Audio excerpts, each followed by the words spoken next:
This is for the church kids. I'm a church kid.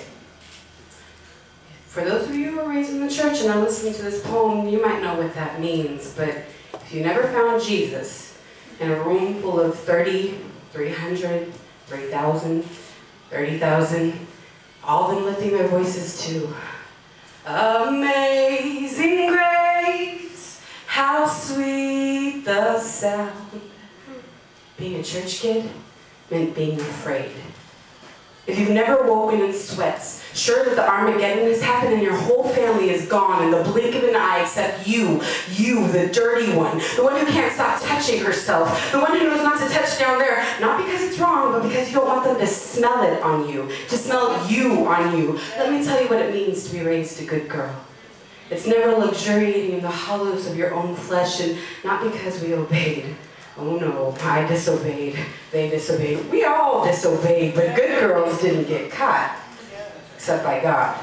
They were good and God wasn't telling. When I was 13, I poured my newly curving body into a shirt my youth pastor didn't approve of, and he told me I shouldn't tempt the men of God that way. So I turned away before he saw the gleam in my eye, like an ignition switch being flipped, like a match scratching to flame, like bacon over high heat. I began to sizzle. I bought 3 or 4 more tight shirts showing off burgeoning bosom, and after revealing my tits in the bathroom stall during church service, word got around that I wasn't stuffing, and the boys I grew up competing with began competing for my attention. My boyfriend tried to finger me in the lobby while they played Charlton Heston in the 10 Commandments, but I was more fascinated by Daniel Cutter describing doing it to Peggy Clement's sister in the parking lot. It was the first time I heard the word pussy, and then when he snipped his fingers and said fish, I learned why girls become cock teases, and my panties stayed on that night. I was a good girl, so they remained on for 7 more years, and although I still quaked when I heard, "Our God is an awesome God, He reigns," I wanted to be touched.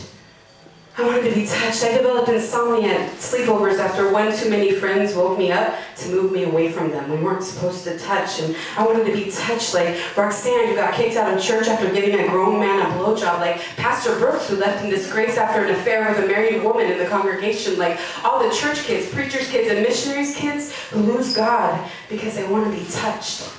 I wonder how many of them, like me, sing hymns while we fuck.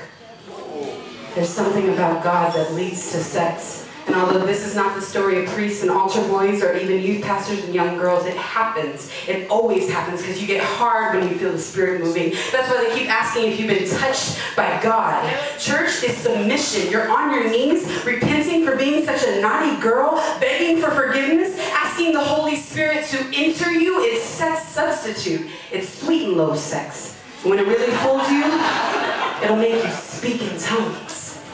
But it's not natural to teach your children that someone is spying on them at all times. It tends to make them exhibitionists. And I learned to like being watched, to put on a show. God and I, we played roles. See, I was bad and needed to be punished, and God, He was my daddy. This is not sex as religion. This is religion as sex. I wonder how many still confuse red wine and grape juice with the blood of the lamb.